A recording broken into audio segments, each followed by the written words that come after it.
Boy, John, the way that started there, I was wondering if anybody could see me up here. It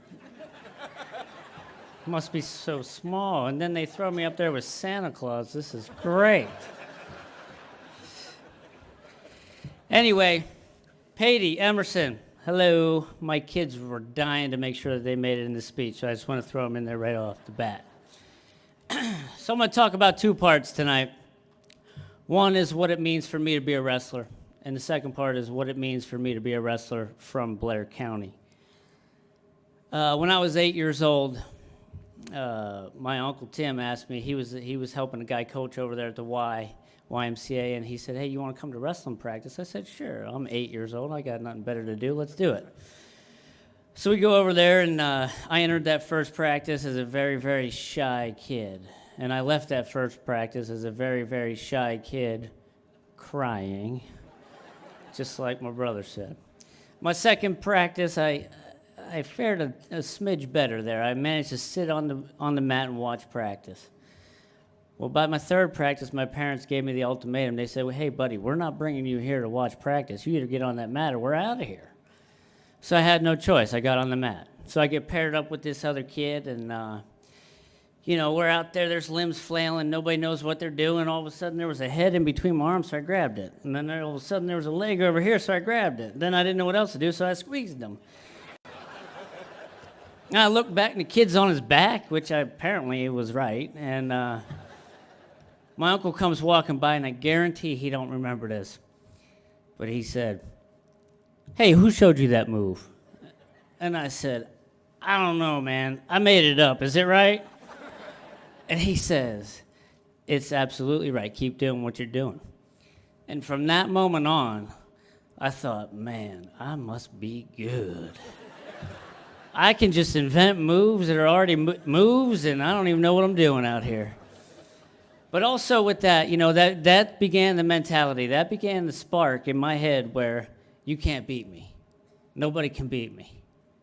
And that continues to pervade my life, even as I stand up here today before you. It doesn't matter what arena of life I'm in, school, work,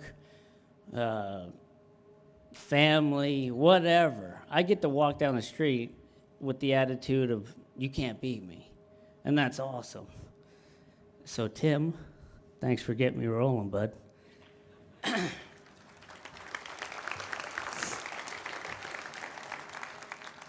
As Neil was saying, wrestling is such an individual sport. I'm sorry, Stan was saying it's an individual sport, and that's exactly why I love it. There's so many different ways to win in wrestling.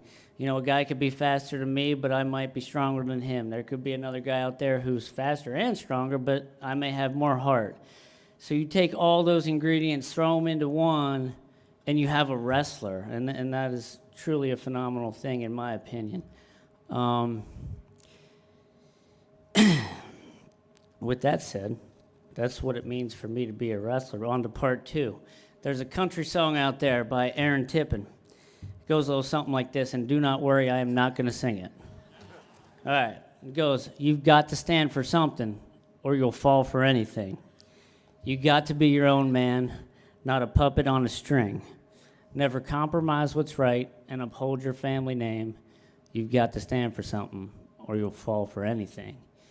And that right there, I think the words to that song embody the spirit of this community, Blair County, Altoona. And just a little story about that.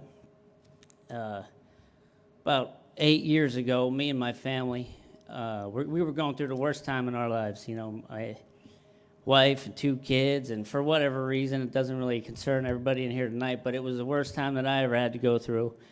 And my parents came down to the house. I was living in Bethlehem. I was coaching at Lehigh University, and all of our bills far outweighed what we were making. So we were struggling. We were hurting. And my dad, we went out in the back stoop there, and in the back of my head, I was thinking, man, I just hope he gives me like $200 just to get me through the next couple of days. Come on, give me $200. And he goes, hey, buddy, if you can't make it on your job you have right now, you're going to have to get a second one. I thought, man, couldn't he just give me $200? But no, here I am, a D1 coach. The year before, we just got fourth in NCAAs, and here I am, broken. I didn't know where to turn. And I said, all right, Dad, where else you going with this? And he goes, if you can't make it on those 2 jobs, you're going to have to get a 3rd. And then it hit me. The switch went off because I had forgotten for a second. I forgot. You can't beat me. And from then on, I looked at my dad. I said, you damn right, Dad. You damn right. So, throughout the next couple weeks, I had to do what I had to do. I picked up some stuff on the weekends, mainly at nights because I worked every weekend too, but I sold my vehicles and I started riding my bike. And by bike, I don't mean a Harley. I mean a bicycle. And kids, I don't know if you remember this, but I used to pick you up on the back of my bicycle, pick them up from daycare and drive them all over the place. It was a great time. But anyway, I'm way stronger for that. And those ideals, it comes from this community. I got to live in eastern Pennsylvania, right beside New Jersey. Sorry, Don and Jackie, those are my in-laws. But I've lived over there. I've lived out in Colorado. It's a different type of people, different way of life out there. But I can tell you this, that the do what you got to do attitude, it comes from here. It comes from everybody in this room. And I'm thankful that, my parents were raised here and I was raised here. Those are the ideals that I'm going to pass on to my kids. So just to finish up with a couple thank yous, and then I'll get out of your hair. So Uncle Tim, hey man, thanks for getting me rolling.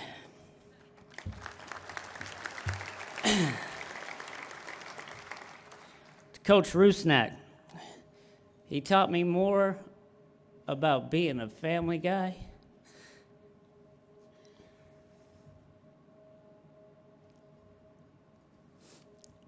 than he ever did on the mat. So, Coach, thank you for that.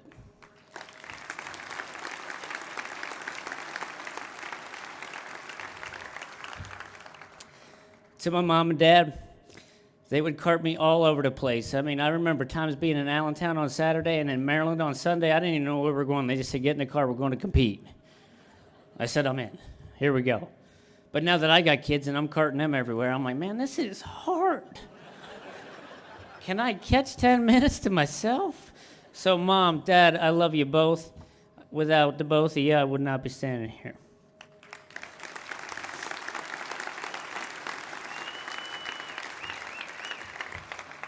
To my brother John for always being a mentor to me and continues to this day.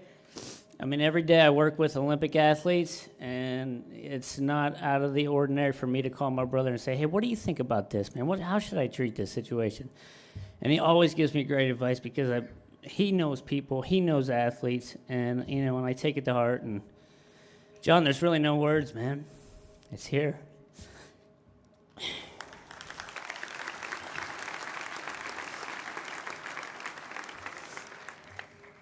To my wife, hon, you're crazy.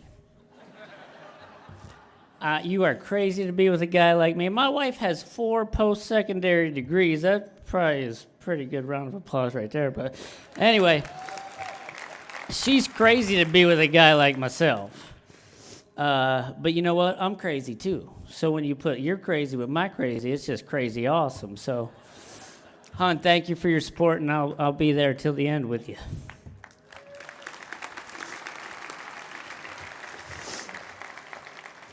To Patty and Emmy and my nephews Josh and Jared and my niece JC, you guys got your whole lives ahead of you, and I sincerely hope that you find your passion as I did mine. But once you find that passion, just pursue it with relentless tenacity, and I can promise you good things are going to happen.